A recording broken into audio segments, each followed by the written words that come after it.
it's Dorothy Guining with Scrapbooking Quebec. Today I'm here for the Scrapbook Nerd online shop, and I'm going to be creating a 12 by 12 layout featuring the Maggie Holmes Market Square collection. I'm going to talk you through my thought process of creating a 4-block grid where each block is treated almost like its own mini layout. The result is going to be a page that is a bit more busy and messy than one of my typical grids, but it is definitely a fun technique and a great way to use up bits and pieces of a collection. I'm also going to be creating a pocket for journaling and photos. So here are the supplies I'm going to be using, mostly from the Market Square collection. And this is my 4th process video, I think, using this collection. I absolutely love it.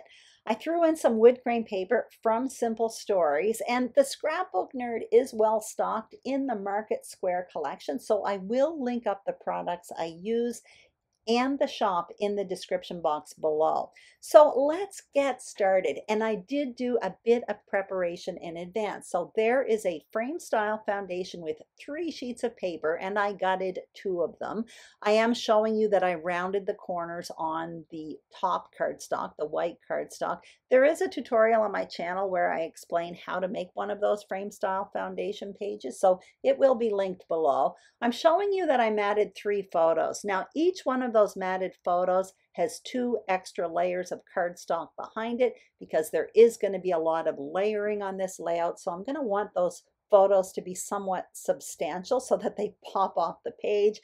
I'm showing you the papers from the Market Square collection that I plan to start with anyway. I do have a pile of scraps here, including a bunch of vellum. I do dig into that as well. I have chipboard as well as stickers from the Market Square collection, and I definitely have a handful of cut-apart sheets. This is a technique that's great for ephemera and cut-apart sheets. So what I'm going to do right now is have a look at this paper again, because that is what inspired me to create a grid.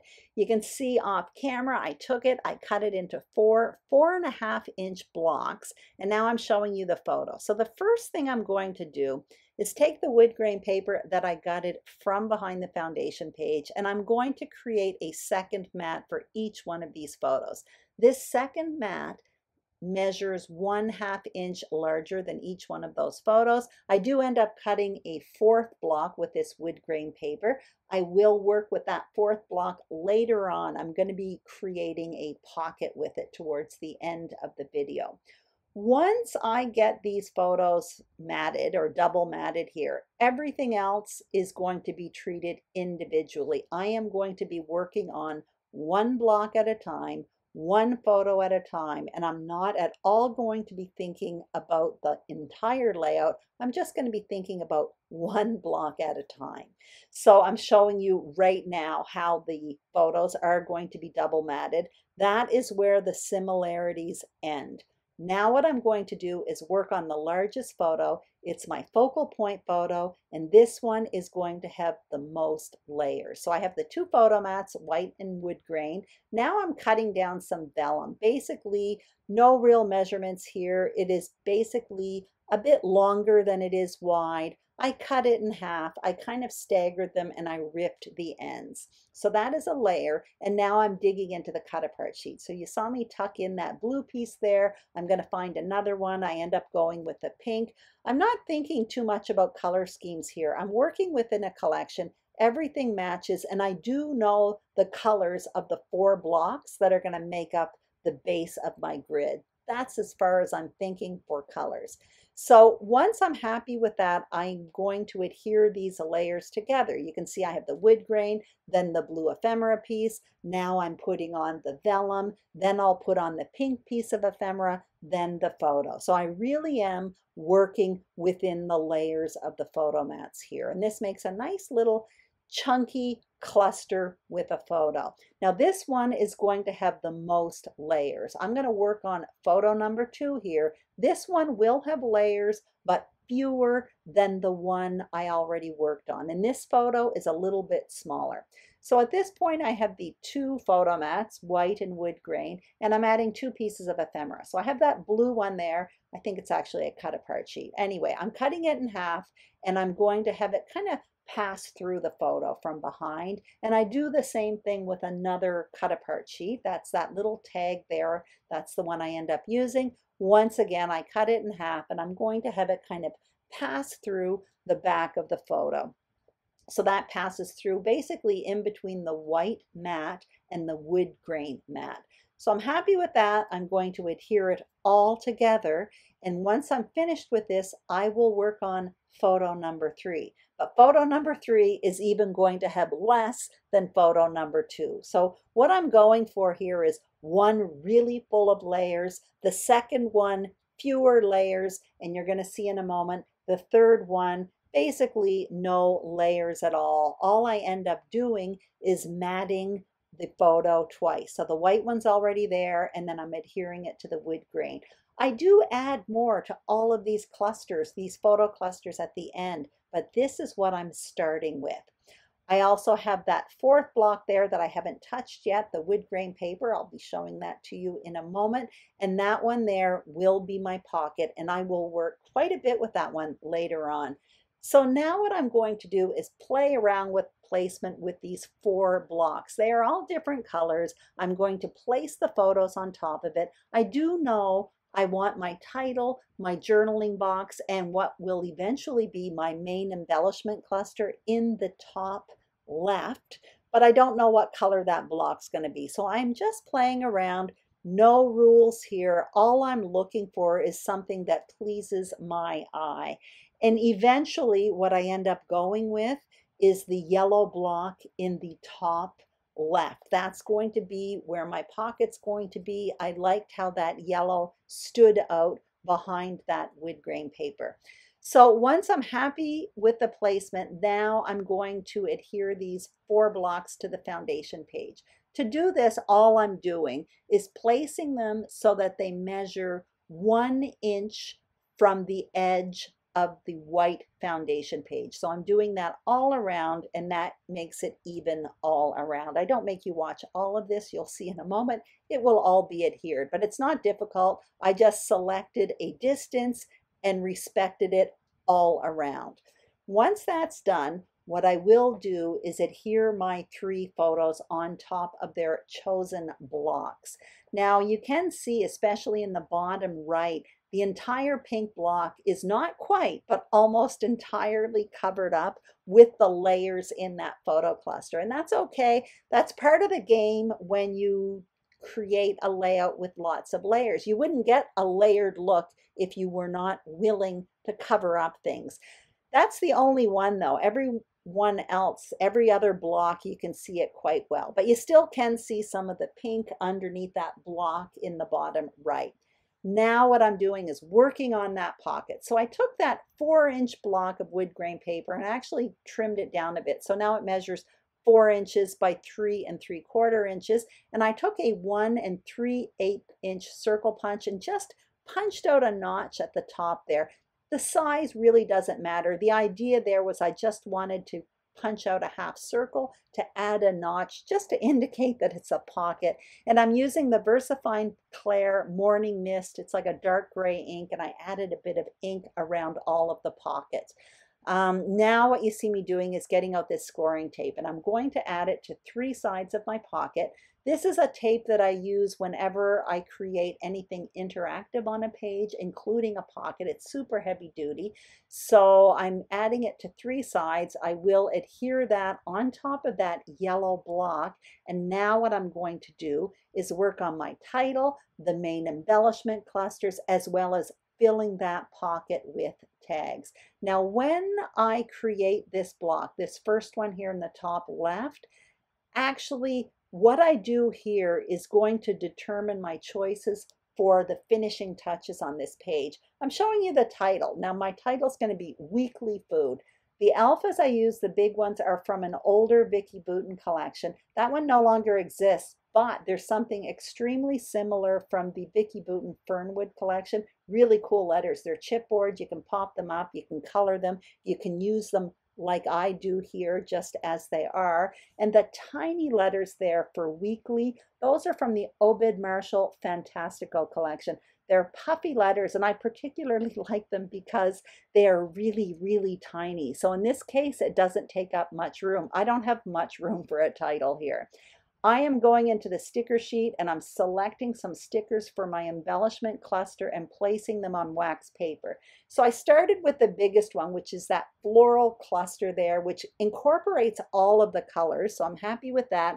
And then I found a grocery bag, the word fresh, a cute little pig. I think I find a bunch of carrots there. And then I go into the chipboard and I find another bunch of carrots. That's what you see me getting out right now. It's all on wax paper. So I'm just going to play around to create an embellishment cluster and basically look for room for my title. So what I want when I place my embellishment cluster there is I don't want it to overlap the top of my pocket because I don't want it to close the pocket in any way because I am going to be tucking things inside of that pocket. I decide to put the cluster over there on the right-hand side of the pocket, and I'm adhering it now. The word fresh is overlapping a chipboard piece, that carrot cluster there. So I'm popping the word fresh up with foam adhesive, or half of it up anyway. The other half overlaps the carrots.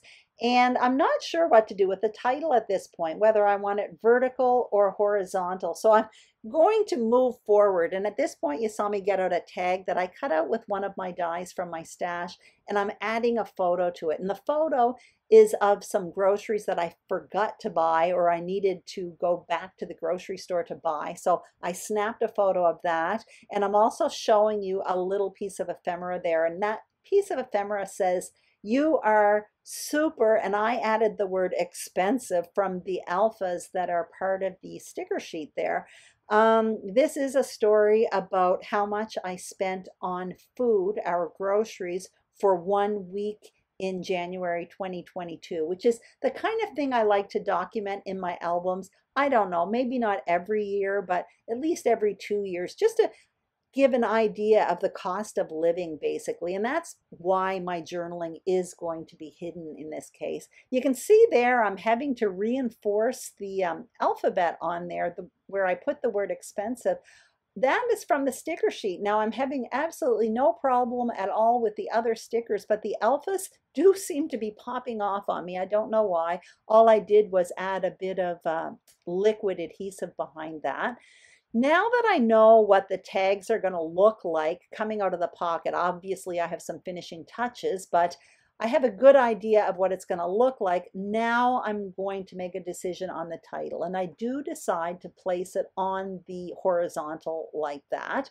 But before adhering it, I do want to add some finishing touches. So I'm having a look at that cluster on that pocket. And what I'm seeing there in that entire block actually is that bright yellow is standing out at me. So I'm looking for something yellow to add.